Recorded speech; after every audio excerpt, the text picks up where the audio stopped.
uko ikoranabuhanga rirushaho gutera imbere ni nako turushaho kunguka ubumenyi mu bice bitandukanye, ariko by'umwihariko byose biba bigaruka ku buzima bwa muntu, kuko biba bije koroshya ubuzima no kubwunganira mu nguni zitandukanye tunyuramo hano ku isi, cyane cyane mu mutekano w'ibyacu no kubirinda kwibwa.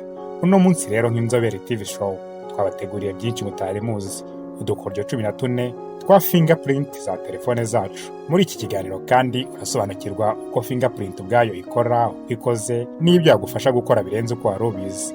Tuguhaye ikaze mu kiganiro kirambuye kuri YouTube channel yacu INZOBERE TV show.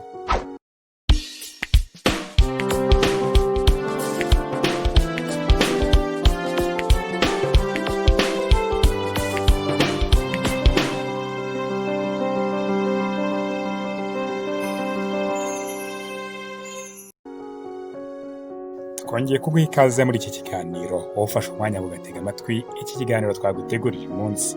Akamaro cyangwa se agakoryo uri buze kumva kagushimishije kurusha utundi, ukandika hano hasi muri comment. Kandi ahangaha wanatubwira icyo ushaka ko tuzagukoreraho ubutaha ku bijyanye n'ikoranabuhanga. Nk'uko twabikubwiye, tugiye kugaruka kuri fingerprint ya telefone zacu, akamaro kayo, imikorere yayo, n'ibyo yadufasha mu buzima bwacu bwa buri munsi.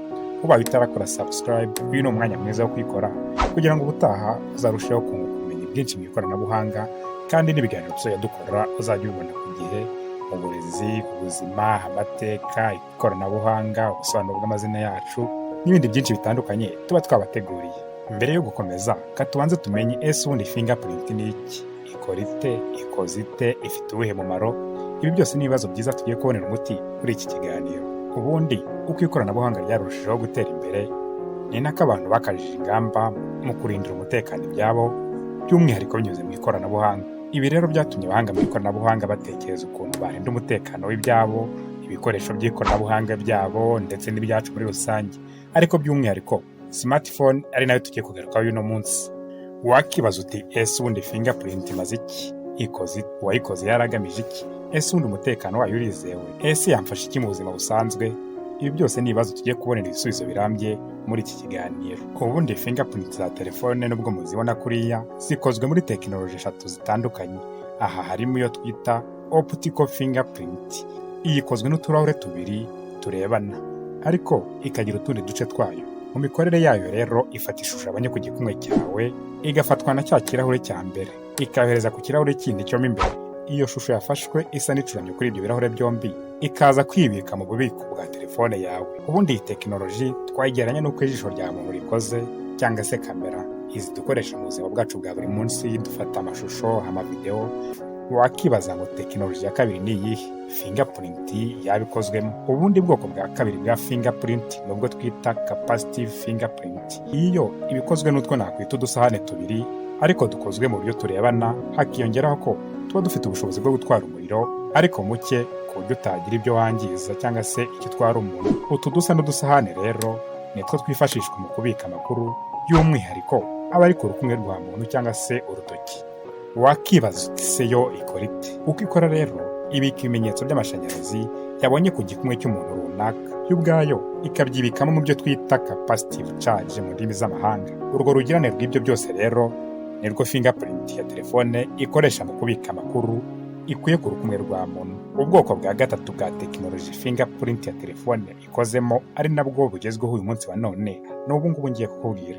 Ubwoko bwa gatatu bwa fingerprint nta bundi nubwo twita ultrasonic scanner fingerprint. Ubu rero nk'uko nabikubwiye hejuru, bukaba ari bwo buryo bugezweho muri iyi minsi. Nanone ahangaha ngiye kugusobanura uko bukora, uko bukoze, nkumara amatsiko rwose. Iyi ubwayo ikora mu buryo butatu kugira ngo ibike amakuru akwerekeyeho binyuze mu gikumwe cyawe. Uburyo bwa mbere ni ubuhe? Uburyo bwa mbere, mu gihe dushyize urutoki hahandi rwagendeye kujya aho twita scanning plate, ya fingerprint cyangwa se ya systeme ifata ifoto y'umweru n'umukara, cyangwa se za foto twita black and white. Ibi rero biba binyuze mu ikoranabuhanga ryayo ikozemo. Uburyo bwa kabiri bita bukurikiraho, iyo foto imaze gufatwa ihinduka mu buryo bwa za rimwe nyinshi na za zero nyinshi zikurikiranye, ariko ibi bigakorwa hagendewe ku ifoto yafashwe n'amakuru y'umwihariko ya nyiri urwo rutoki. Nyuma ayo makuru akaza kwihindura mu buryo banga, maze akibika mu bubiko bwa telefone yawe. Uburyo bwa gatatu bita bukurikiraho rero, noneho mu gihe dushyizeho urukumwe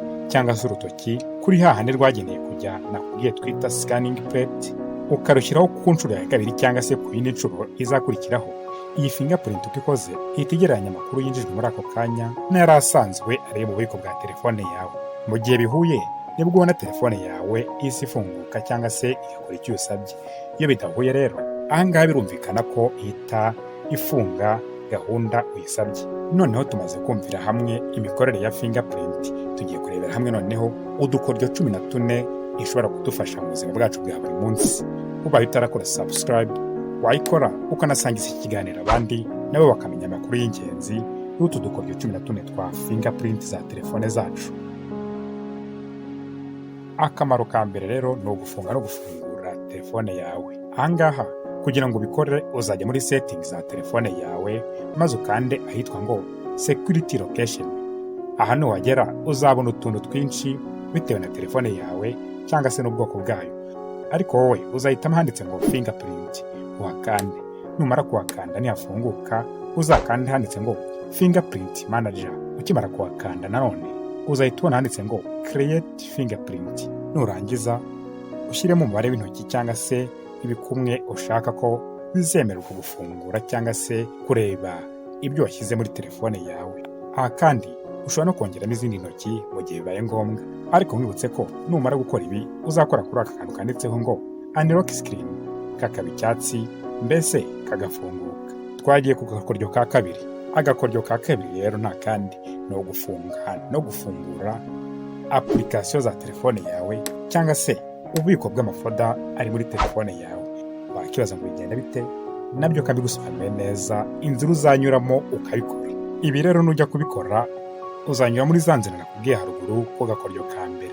Nurangiza aho kujya kuri unlock screen uzajya handitse ngo access app lock, naho uhakore kabi icyatsi. Ariko ibi ntibizaba bihagije, ahubwo uzasubira inyuma urebe aka application kitwa ngo phone master, ugakoreho uhita ukanda handitse ngo app lock. Ubundi uhitemo application ushaka ko zifungurwa n'urutoki rwawe. Urugero ni nk'iyi WhatsApp, umazeho akagufuri karifunze, umazeho karifunguye.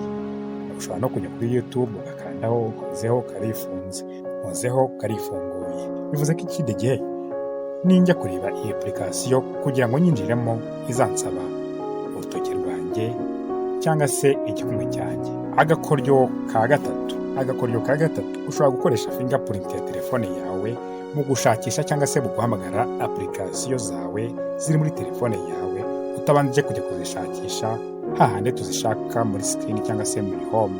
Icyo uzakora ni iki? Uzajya muri setting za fingerprint yawe. Nuhagera uzahitamo ahitwa ngo set guest, ariko mwibutse ko ibi uzabikora mu gihe telefone yawe ibyemera mu miterere yayo, kuko hari izitabyemera bitewe n'uruganda rwazikoze cyangwa se na tekinoloji zikoranye. Ubundi buryo bwa kane nabwo ni uburyo busa n'ubutangaje. Wakibaza se ngo bwo ni ubuhe, ukora bute? Uburyo bwa kane rero nta bundi ni ugusoma amamenyesha cyangwa se notification ziza kuri telefone yawe. Aha naho rero ushobora kuhakoresha fingerprint ukabikora ariko usa n'umanura urutoki kuri fingerprint yawe cyangwa se icyo twita swipe down.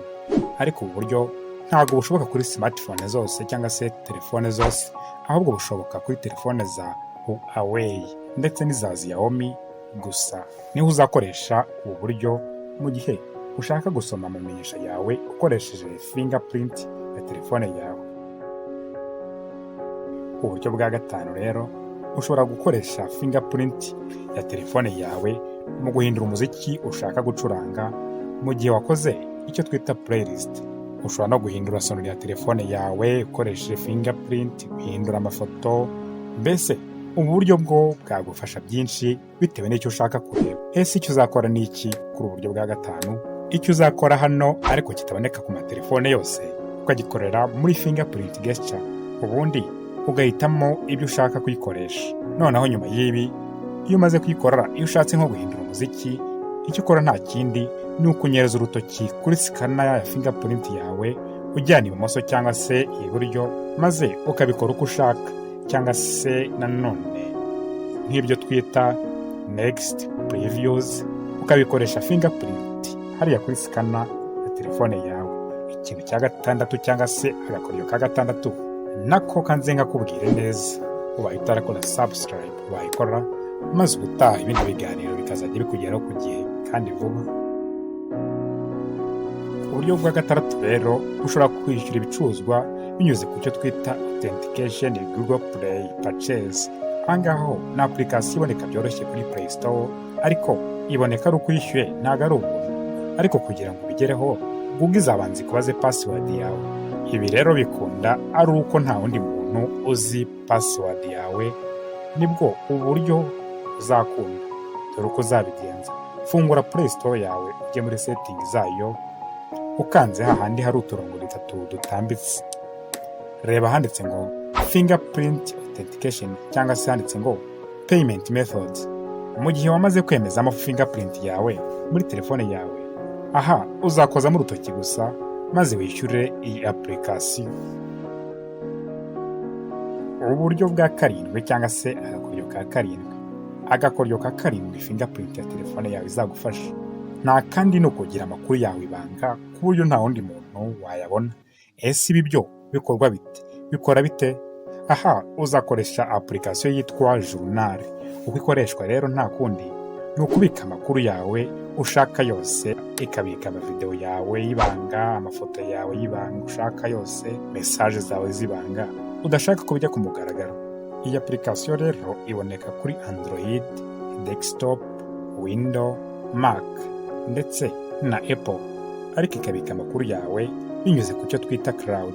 Cloud rero ikaba ari ububiko bwo hanze ya telefone yawe, ikubikira amakuru yawe mu bubiko bwo hanze ya telefone yawe, ariko ukayabona mu gihe ubishakiye.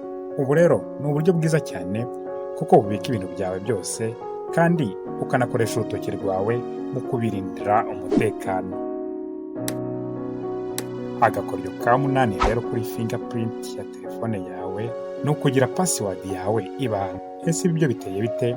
Ubundi mu ikoreshwa rya fingerprint kuri telefone uba wabanje gushyiramo password cyangwa se partner, ariko ahangaha byose biba bikora kimwe.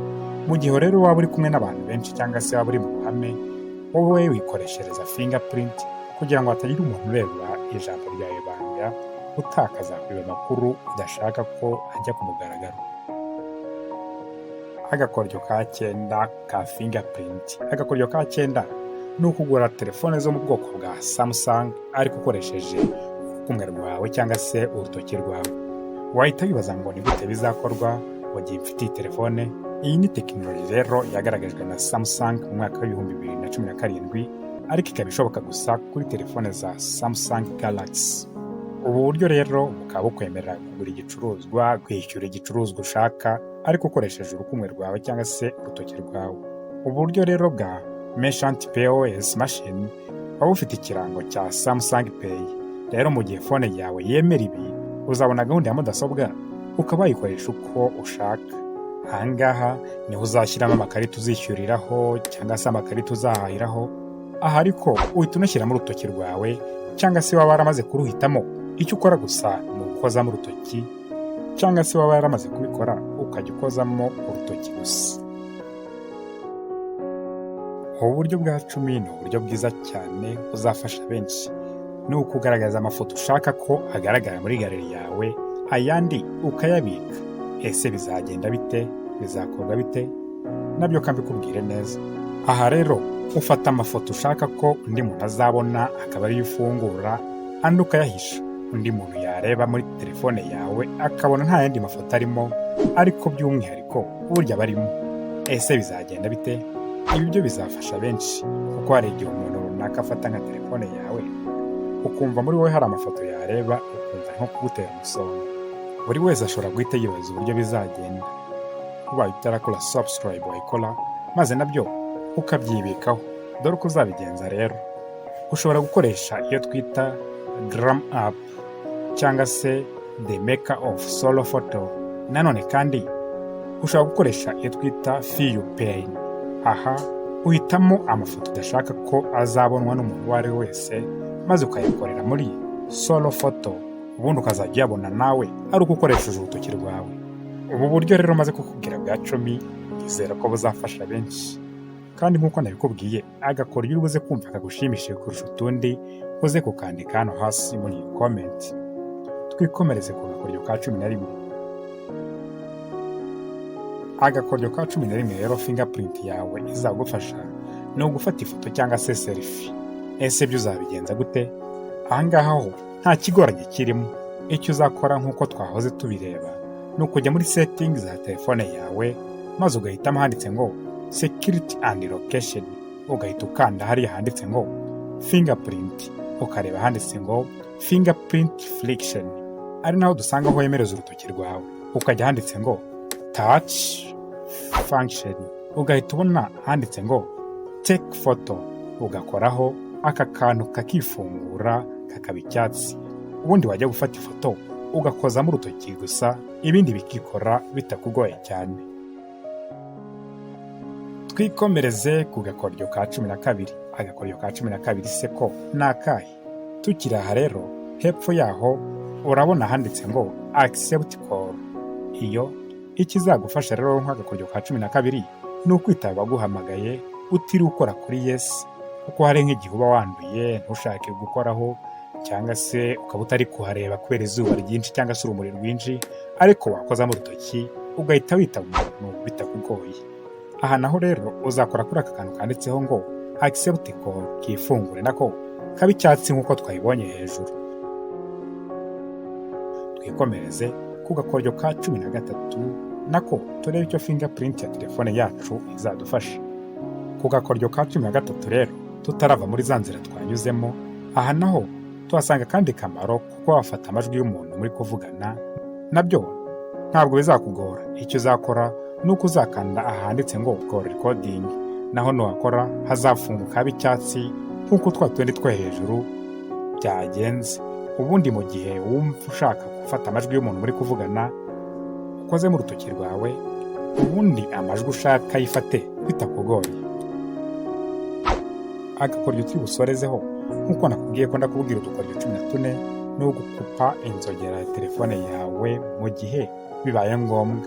Hari igihe ushyira inzogera muri telefone yawe ugashaka kuyikupa ariko bikanga cyangwa se ntibyemere, ariko mu gihe wamaze gukora aka kantu, icyo uzakora ni ugukoza urutoki rwawe ahabugenewe, maze inzogera igahita ibaho mu kanya nk'ako guhumbya. Nabyo rero ntabwo bigoye nta nubwo bikomeye. N'ubundi tukiri aha uzahita uza ahanditse ngo dismiss alarm, naho ukandeho haba icyatsi. Ubundi ntuzajya ukozamo urutoki mu gihe inzogera ivuze, ihita ivaho bitakugoye utabanje kujya gukupa gushakisha aho ukora ngo iveho. Mbese nabyo bishobora kugufasha inshuro nyinshi. Ese wumvisha utu dukoryo 14 twa fingerprint ya telefone yawe ikora? Utwaruzi se ni utuhe? Utwo utaruzi se two ni utuhe? Wabyandika muri comment ukanatubwira icyo ushaka ko tuzakorera ubutaha ku bijyanye n'ikoranabuhanga.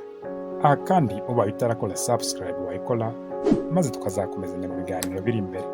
Ese waba waracitswe n'ibiganiro byabanje twakoze mu ikoranabuhanga, uburezi, ubuzima, ibyegeranyo n'imyidagaduro n'ubusobanuro bw'amazina yacu? Wareba mu zindi video twabateguriye ukanasangiza abandi iki kiganiro. Ikiganiro cyacu nakagaruka nawe ubutaha.